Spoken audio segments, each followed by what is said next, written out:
Welcome, everyone, to our webinar on the future of search is now. My name is Boone, and I'm the CMO of Bespoke Partners, and I'm joined here today by Eric Walzakowski, the CEO of Bespoke. Hi, Eric. Hey, Boone, how are you today? Doing fantastic. Glad to be here. We're going to be here talking about disrupting search with technology. It's going to be a very interesting topic, one that is in the headlines a lot these days. So we're going to dive into it in a moment. But first, let me share a little bit about our company, Bespoke Partners, and that'll help with the context of where we're coming from.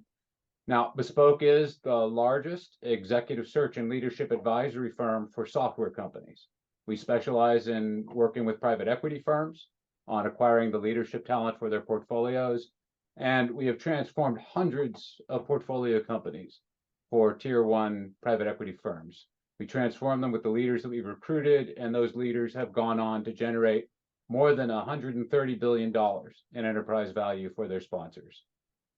So, Eric, you and I actually come from outside the industry originally, but both of us really have decades of experience with disrupting markets. And what I'd like to do now is if we could maybe share a little bit about our backgrounds and how that provides some of the context of what we're going to be talking today and how we view search and what we're doing here at Bespoke. Absolutely, Boone. I mean, I think it's important to use that to set the context. So Eric Walzakowski, started my career in professional services in Silicon Valley, working with some of the high-flying tech companies over the years. After getting an MBA and kind of spending that time studying disruptive models, I actually got into private equity and did direct investing, where I had my first exposure to what AI and ML could do in the early 2000s. Coming out of the first decade of the 2000s, actually had the opportunity up close and personal to put AI and ML in play in the pharmaceutical industry, and built a product that went on to disrupt the way that pharmaceutical companies look at drug development. And it was a fun time on the cutting edge of using AI and ML at that time for business decisions. After that, then went on to found a company, again, using AI and ML in the college recruiting space and creating an efficient market based on data for parents and student athletes to match with colleges. And as you and I have been working together for about 3 years now, both of us kind of saw this opportunity along with our other partner, Kirk Kauser, our CTO, to really disrupt search and leverage AI and ML to disrupt search. And so I'm excited about the topic we have here today for sure. Yeah, absolutely, and absolutely all about disrupting markets. That's what our backgrounds are in, and figuring out how technology can really transform whole industries. For myself, I come out of the venture world, and I ran marketing rather for multiple startups for tier one venture capital firms, including 2 Sequoia startups, as well as Bessemer and Greylock and a number of other tier one venture capital firms. And some of the products that I launched over the past 25 years have created new categories and disrupted traditional markets. And actually, several of them are bestsellers still today and dominant products in their markets. So for me, what's fascinating about search is exactly what you were describing there, Eric. It's that there's this immense opportunity right now to disrupt it as an industry, as a market, and really as a practice. You're taking perhaps what is one of the most human aspects of the business world, that is the assessment of talent, the acquisition of talent, the management of talent, and you have this opportunity to completely change the face of how that's conducted. And that's all thanks to these new technologies like AI and ML that we're going to be digging into here today. So before we get any further along, I just want to make a note to everybody. Please, if you want to ask questions that we can field here as part of the discussion, use the Q&A function that you see at the bottom of the Zoom interface. Don't use the Zoom chat. We won't be able to see those. But if you use the Q&A function, then please submit your questions that way, and we'll be able to get to them. Awesome. Let's dig into it. And let's talk baseball. Well, one of my favorite topics for sure. Right on. Yeah, I know you're a big baseball fan from way back, Eric. Actually, though, let's talk Moneyball. So, Moneyball, for those of you who aren't familiar with it, was an absolutely fantastic book by Michael Lewis, published now about 20 years ago, and then it was turned into a great movie with Brad Pitt and Jonah Hill and some others. And the theme of Moneyball is about how the Oakland A's, under the then manager Billy Beane, used data analytics to transform the game. They completely changed how baseball teams are built and how they're managed. And this has a direct parallel to how the search industry is changing today and how we're looking to disrupt search at Bespoke. Eric, again, baseball's near and dear to your heart, and I know this particular topic with Moneyball is near and dear to your heart. Can you elaborate a bit on the Moneyball approach and what it really means to be data driven in search? Absolutely. So, I mean, I think it's interesting to look back at the Oakland A's, right? And so their problem statement was, as a small market team, how do I do more with less? And Billy Beane is credited for really digging into the analytics of players. And back in the day, right, it was scouts going out to a ball field and with the eye assessing whether or not a player was good enough to play in the Oakland A's organization. And I think what Billy Beane did is he got a number of statisticians to go through and figure out, well, what really impacts the game of baseball. And I think as we saw that evolve over the last 20 years, I think the Los Angeles Dodgers took it to the next level in the early 2010 to 14 period. And candidly, I think they took it too far, relying on every decision as to what the probability was or what history says. And they really took the human element out of it. And I think you look, the pinnacle was the World Series when the Dodgers lost to the Red Sox. And I remember a very uncomfortable interview with Dave Roberts, an old baseball guy. The parallel in the pharmaceutical industry would have been an old scientist, or in the search industry, an old search professional. The decision just didn't make any sense. Yes, the analytics said Cody Bellinger should be on the bench, but Dave Roberts is looking at this going, this is the MVP. Why is he not in the game? And at that point, they actually transitioned back to what I'd call a more balanced approach, relying on data, but then allowing the baseball people, if you will, to make decisions based on the data, but then also based on their gut in terms of what that was saying. The next year, of course, the Dodgers won the World Series. Rewind to what we did in the pharmaceutical industry, and believe it or not, Boone, actually, I've got a picture with Billy Beane. I actually had him come speak at an industry conference we put on with a number of the large pharmaceutical companies and really talk about the nuances in Moneyball. And the parallels there were, believe it or not, back in the day, you would have scientists leading research teams sitting in a conference room doing this or doing this based on the data they had seen. And so what effectively we did is we brought more data and nuanced analytics to those conversations so that, yes, the scientists were still there making the decisions, but they had better data rendered in context so that they could make a more informed decision. And the example I'm using in search, and I use this with all of our professionals, is the idea here is not to ever drive to a point where it's the computer that makes the decision for you, but it's allowing our artists to paint with all of the colors in the color wheel, as opposed to just a perspective or their nuanced view of the world, which is, I think the unique opportunity we have in front of us today. It's a fascinating dynamic. So I think, kind of drawing the parallel to what Bean and the team at the A's did is, they introduced a more rigorous set of data analytics into the management of the team and thinking through what was valuable about a particular player for the team.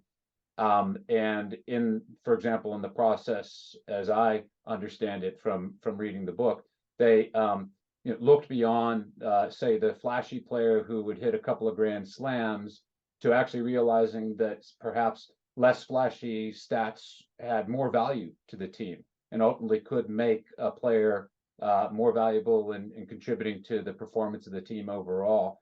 And then absolutely to the point you're making, there's a balance here, right? It's appreciating the grand slam, it's appreciating the sluggers who can hit those versus going way too far into the data analytics world and just zeroing in too much on just the say most granular details and missing the big picture. So 100%. And Boone, if I just interject, I don't know if my good friend Brian Kasser is on, but we are struggling right now in San Francisco with that pendulum going too far and what we're witnessing with the Giants. I think that Tom Verducci very well put it. It's like following or rooting for a mutual fund. And in baseball, I don't think we want to be doing that. But no, I think that nuanced take or approach is very important, because I think there's a lot of fear in the United States in general in search. How far is this going to go? And I think that the key here is, I don't see this ever replacing the human being in executive search, but I do believe that the executive search professionals that embrace the technology are going to do it better, just because they're going to have better information at their fingertips to help their clients split hairs among executives. Better information, more timely information, and frankly, perhaps a class of information they previously didn't have, and a big, again, going back on the analogy of baseball, part of what being in that whole approach with data analytics did is it allowed you to identify an undervalued asset, right, that was available on the market. An undervalued asset would be, in that context, a player who actually was a huge contributor to wins, but who may not have the flash that allowed them to appeal to the gut instinct of the typical scout. And if we draw the parallel to recruiting, that, okay, we as recruiters are basically like baseball scouts. We're out there, we're looking at players, we're trying to determine who's going to be a potential fit for the need on a particular team. And if we're only looking for the big flashy players who perhaps have one or two very important aspects, we may be missing some of the important data or some of the capabilities of these players, if you will, and kind of falling down on our jobs as scouts. Is that fair to say? Yeah, 100%. And I mean, look at the history of search, right? I mean, largely network driven. And so you go back to the 80s and 90s, the best search professionals were the ones who had the largest network, right? Who were plugged in this human capital environment. Fast forward as the internet starts to take off, LinkedIn, beautiful tool for folks to use in looking at resumes of what people have done. That said, you're still subject to what is on someone's LinkedIn profile. And so a great example, that I know quite well is my own story, right? I mean, you wouldn't see from my background that I've actually done 6 founder transitions. But if you had some of the data analytics tools that we're deploying at Bespoke, you'd be able to correlate what's on my LinkedIn profile with the size of the company it was at the time. And then in fact, wow, I replaced the founder in those types of situations that could have done that. And so I think it's really, again, using technology to draw correlations. And I think the last time I talked to Kirk, I mean, I think we're up to over 1,000 disparate data sources as we look at these correlations that we're trying to draw. Yeah. It really is all about data as we move from Moneyball to the Matrix here.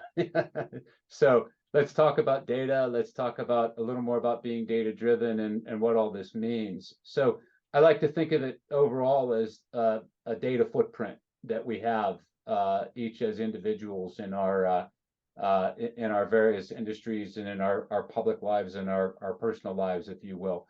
We just generate so much content, and so much of our track record and our experience is out there as part of that digital footprint.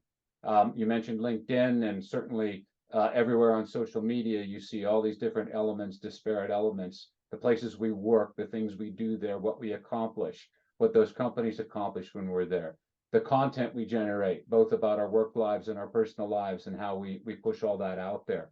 It's the digital footprint that executives leave out there in cyberspace, if you will, is really become the centerpiece of so much of what we do as search professionals. we sift through that to identify candidates and that sort of thing.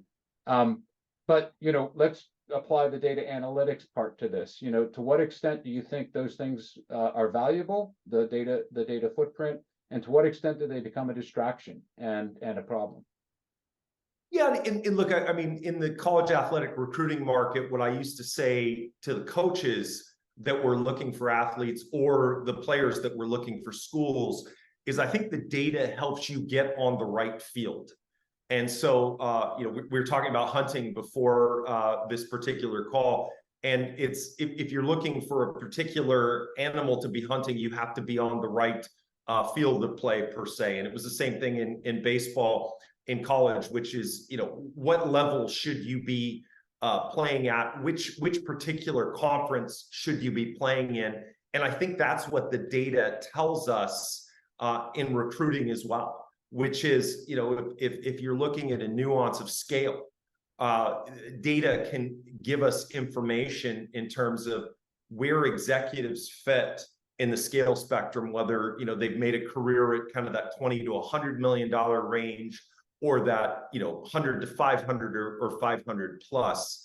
And so, I think that's how the data really allows us to do. And so I think, when you look at the practicality of search, that's what you're really talking about is your membership, right? Within the membership, and if scale were an element of that, who are the top 100 executives in that scale that you should be talking about? Again, whereas history would be, hey, these are the people I know. Or, a better firm might go, hey, I did the market mapping based on these companies and I went out and found these executives. Whereas at Bespoke Partners now, we have technology that can do that for us to go out and say, hey, if you're looking at a scale of this size, these are the people you should talk to. Now and of course, there's certain things we're not going to talk about today because we are pushing way beyond a simple nuance of scale to draw those correlations or analytics. But at the end of the day, when the technology delivers this to 5 perfect candidates, if you will,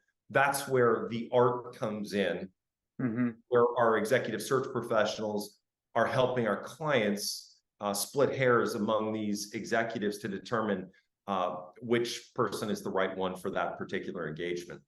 Yeah, arguably that's where the job really begins for a recruiter, is in the sense of once that sort of universe has been identified, that for the membership that applies to the membership, then that's where their job really begins, is in identifying who they're going to be able to get and able to recruit to make the jump. But I think overall, what the value you're describing there, and let me see if I can paraphrase it back to you, is we're really making sure that we are not missing potential candidates out there. And in doing so, we're making sure our clients have the broadest access possible to the market as a whole, right? So they truly do get a full comprehensive snapshot of the talent market that could apply to that role. And that includes people like step-ups. So they might be VP level or a lower level executive who hasn't held the C-level role yet. Something they've done, something they've accomplished in their background actually makes them perfectly suited to step up and take that C-level role. Is that a fair way to characterize it? Oh, absolutely. And again, when I think about disrupting, the search industry or the market, I don't think about, well, hey, how can we do what we've always done faster? I think about a different way of looking at solving the problem. And I think that, it's no secret. One of our stated goals is to solve 50% of our searches in the next 2 years before our clients even know that they needed to do a search. And I think the idea here is these predictive tools will allow us to do that. So when you think specifically about the step-up candidate, which is a common challenge here, and that's why we get paid the big bucks, because I think roughly 50% of our searches solved actually are step-up candidates, which is why our clients come to us, because we know the nuances in what makes a strong step-up candidate.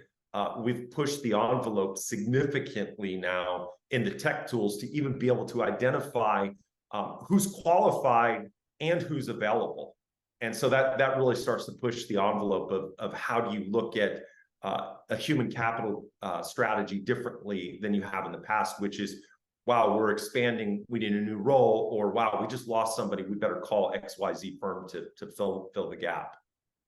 What I love about what you're describing is it allows us to apply our expertise to, really almost take a fuzzy logic approach to things like the scorecard and look beyond the fringes, or, not necessarily have such rigid lines that allow us to use the professional expertise to assess whether or not a particular candidate on those fringes actually would make the perfect fit if looked at in a certain way. Totally. Yeah, awesome. So we've mentioned Kirk a couple of times. Kirk is our CTO, and please, nobody tell Kirk that I shared this slide. He'd be very upset if he knew that I was broadcasting this to the world. Let's talk AI and ML specifics. So, AI is everywhere. It pops up in any article you see about technology. I'm starting to think that it actually stands for absolutely inescapable instead of artificial intelligence, but whatever. It is the hot topic. It's the flavor of the month. So let's talk about how it's being used. Now, as you mentioned, Eric, actually AI and ML has been around for quite some time, decades, and it's been already used in many different ways to disrupt many different industries. And you've given multiple examples from your own background of how that's happened. And in fact, I'll say that AI and ML have been used by Bespoke quietly, without trumpeting it, for years to augment our search practices and our techniques. So as I said, don't tell Kirk I'm sharing it, but this is our AI framework. And I'll quickly step through it a bit. It does get, of course, quite technical if you get down into the weeds here. But basically what we're doing is we're pulling in data from a lot of different sources. And you mentioned earlier that this is, thousands of data points drawn across all these sources.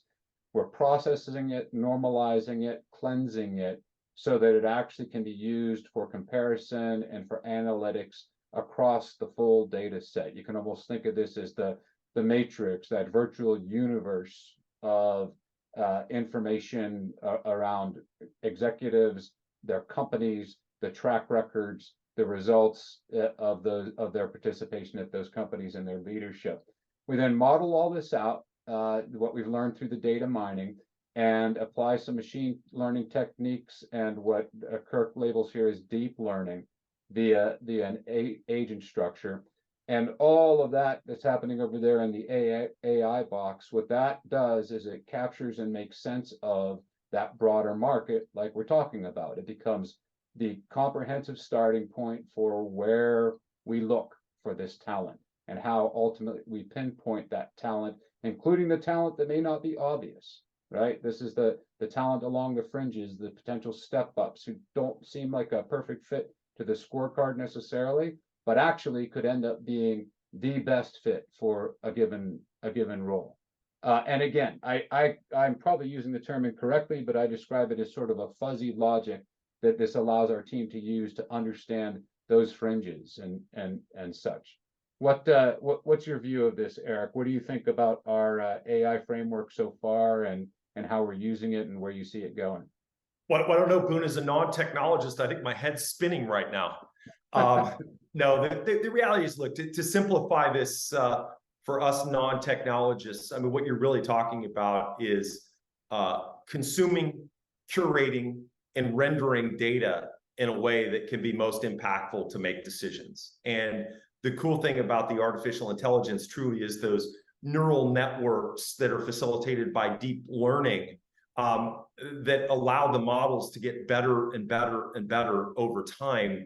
And that's why, this truly is starting with an insight, but then a time study where the longer those models are running in the number of instances, the better the outcomes go. And the interesting thing about search that is so important is the interplay between the machine and the human, and the nuggets that are collected in between them both, and how that feeds the system for better insight that goes into that. And so, again, I don't want to go too far down that realm, but that's the secret sauce that we encapsulated back in the day in the pharmaceutical industry, was really that interplay between the system and the human that allowed us to make better decisions. And that's what we're doing today, for sure. It's really interesting. And in fact, a question's come in from a member of our audience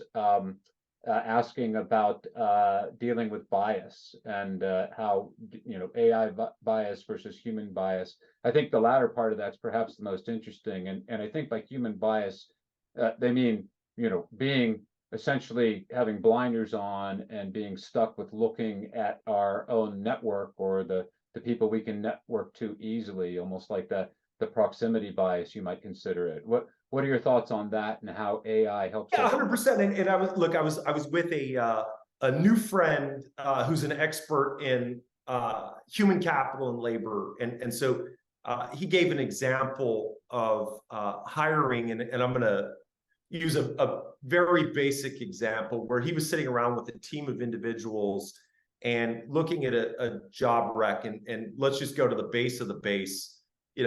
This particular rec was a 3.7 GPA from an Ivy League school.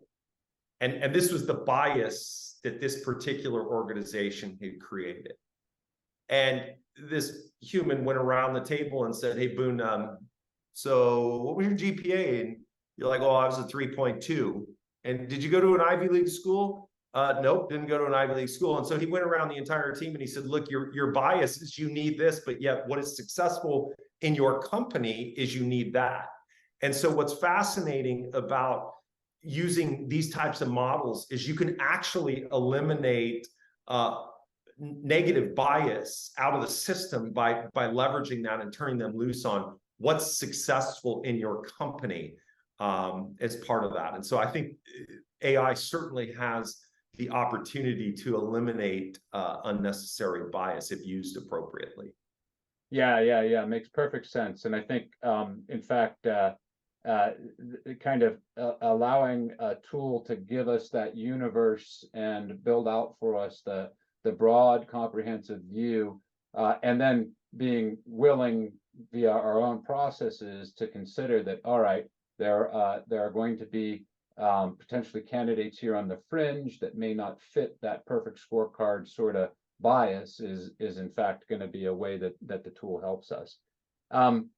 A couple other questions are flowing in that are interesting and may also be worth part of the discussion here, particularly as we're looking at our own use of AI. One is asking, can we share with the audience some of the tools that we're using? Are those developed in-house or available commercially? And I'll just say, no, we can't share the tools that we're using. Kirk is already probably fuming at me because I shared this slide alone. And so I'll just say that what you see here with the generic boxes and words in them, as much as we can share, very sorry to say at this point.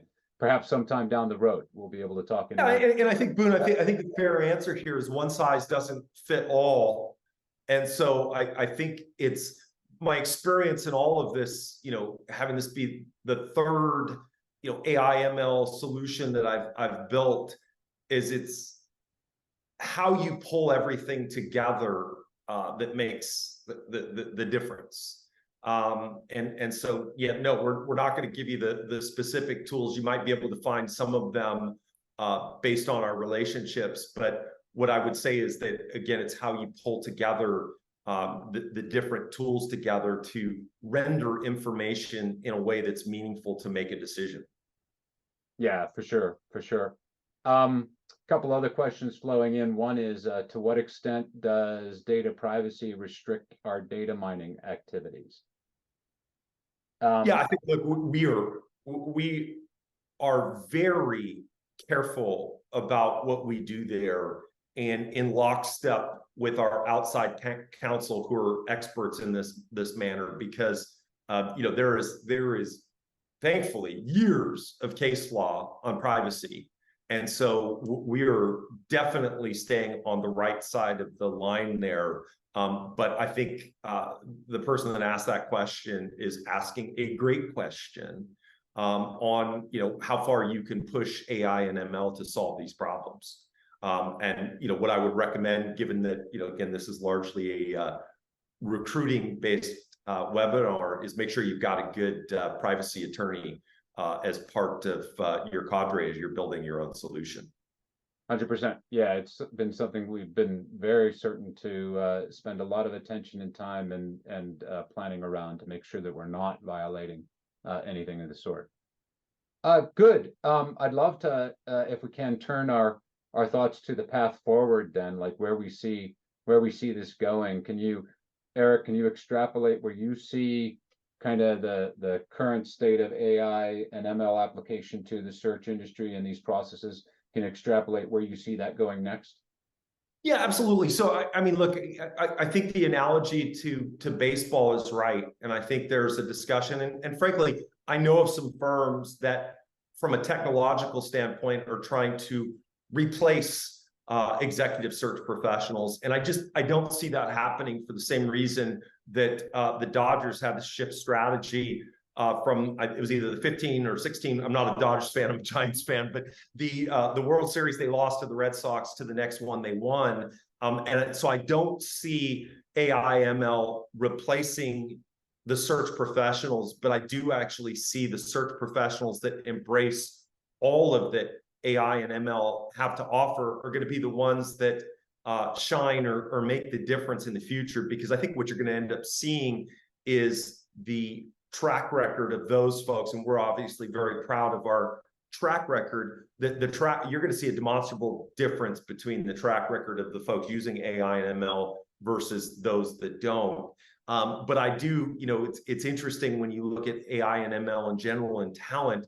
I actually do see that not just only disrupting talent acquisition, which is the business we're in, but truly the idea of, we talk about our internal model about being the best at people, the best job you've ever had. We look at attract, develop, retain, belong. I think there are elements of AI that are going to play across all four of those spectrums around predictive analytics around people to make sure that you are able to create an environment of not the same. And I think we talked about how biasy could be reduced through AI and ML, but complementary people from diverse backgrounds that come together to do really cool things. And so I see, in the next, 5, and I sound like a prognosticator, I'm not, but I see the human capital function truly transforming in the next 15 to 20 years with the use of AI and ML.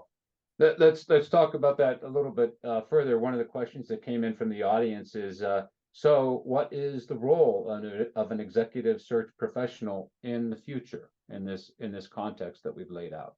It's a great question. It is a great question. And I think, look, I mean, one of the things that, I'd be remiss not to say is, so our clients, the private equity firms and the portfolio companies, hire us because we're the best of the best at solving their problems. Our customer, though, with our AI ML framework is our executive recruiters. So it is our partners and our recruiters and candidly, our research analysts that solve our clients' problems. And so everything we are doing right now, while it's in the name of helping our clients get the right people on the bus to impact the value creation plan, the technology is serving our professionals so that they can do their role better. And so again, I really believe that the professionals in the executive search industry, the goal is to leverage AI and ML to do the artistry on top of the data. And it's to ask those pointed questions that only they can ask. Because, I mean, we talk about this all the time, right? One of our portfolio companies is going to do one CRO search in 4 years. We're going to do hundreds in a given year. And so that expertise that our professional is going to have is going to be different than the folks on the inside. And so it's, again, how you use the data to solve the problem.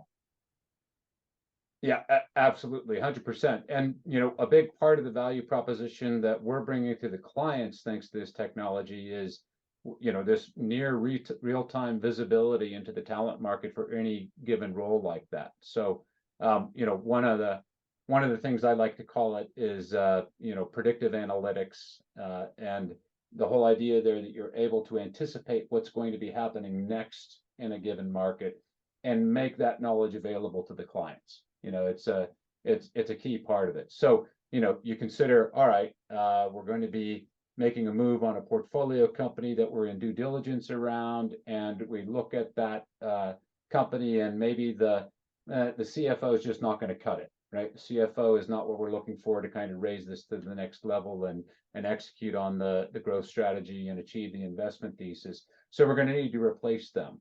Well, you can turn to search firm A, and they're going to be able to tell you which CFOs have maybe had high profile exits recently and are going to be likely available to take on a new position. And so if you're lucky in that case, then you can, get your deal done and grab one of those handful of CFOs who are available if they're not snapped up by someone else first.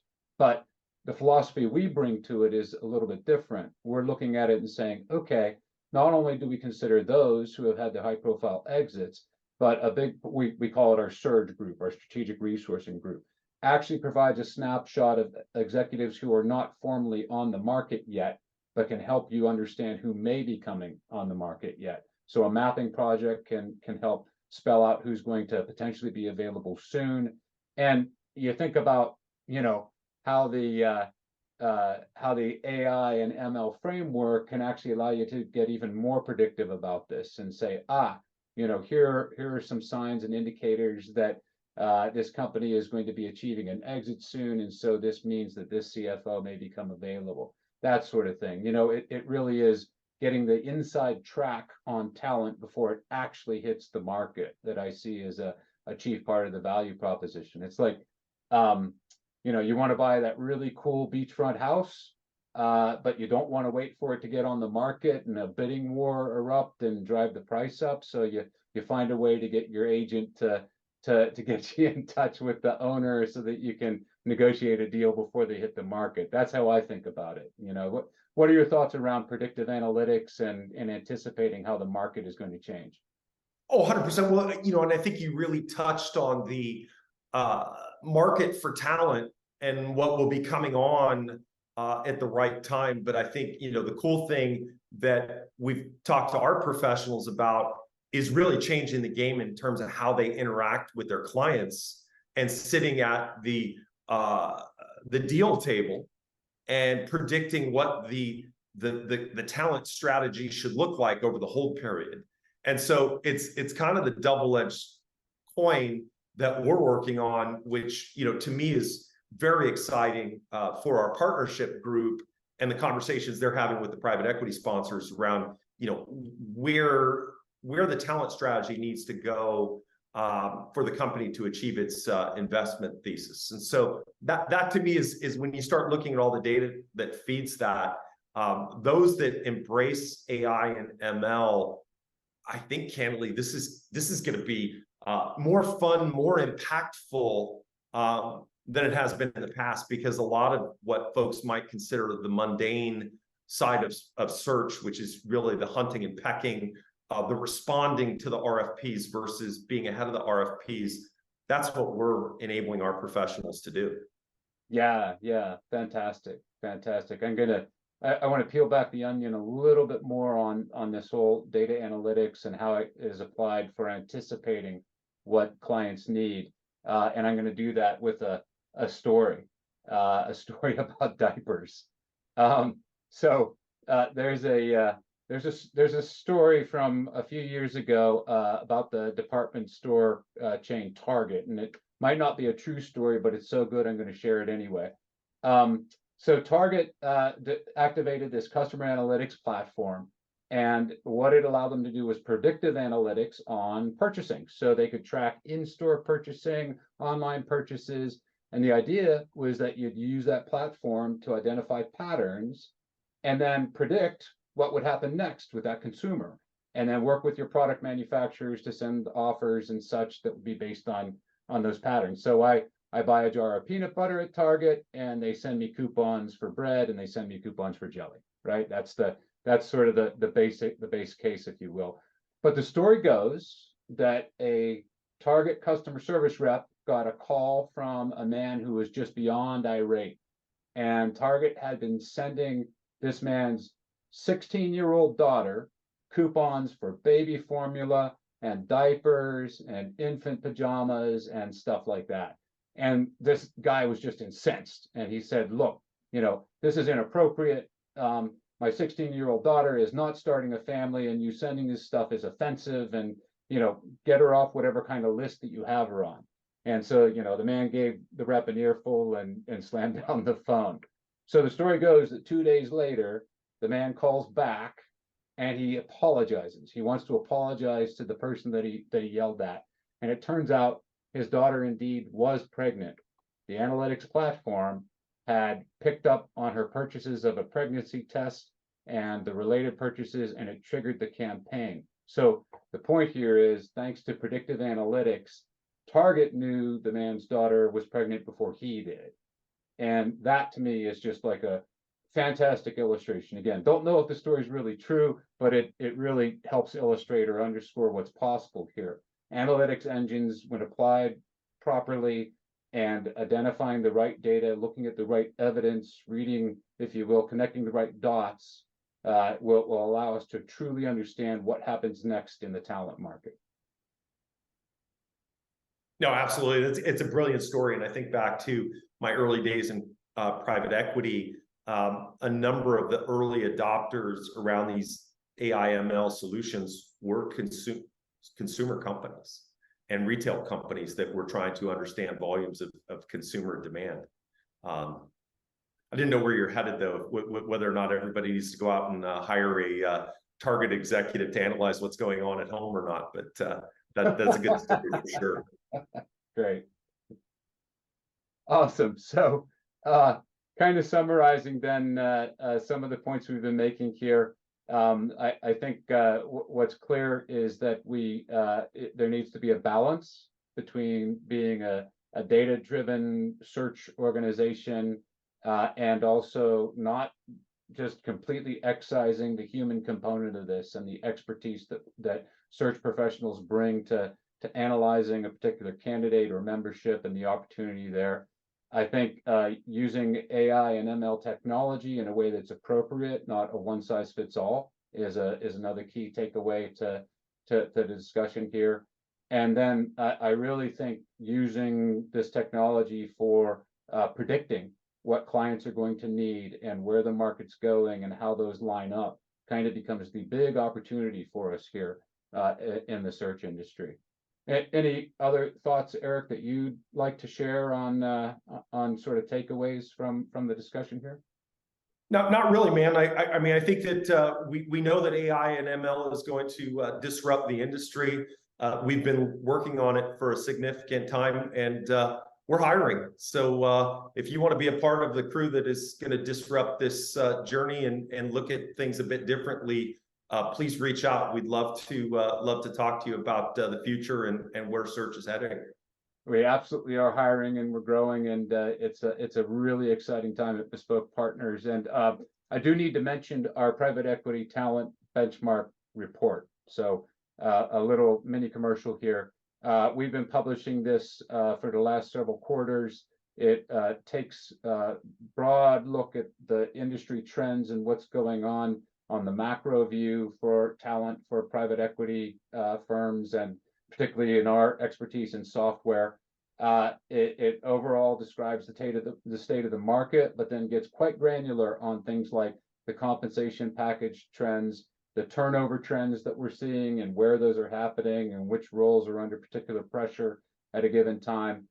We do things like map out composition rather for teams, and evaluating where you are with the stage of the company and its growth plans, and which sort of composition and which positions should be in the C-suite, and that sort of thing. So I'd invite you all to scan the QR code that you see there on the screen for your free copy. And please visit bespokepartners.com. And again, check out our job section. We are hiring. Shoot us a note if you think you're interested. Eric, any final parting remarks for the audience here? No, appreciate everybody coming out today. It certainly is a fun time to be in executive search. A ton of opportunities for those who embrace technology. And I wish everybody a great day and be well. Great. Thanks everyone for attending. Appreciate it.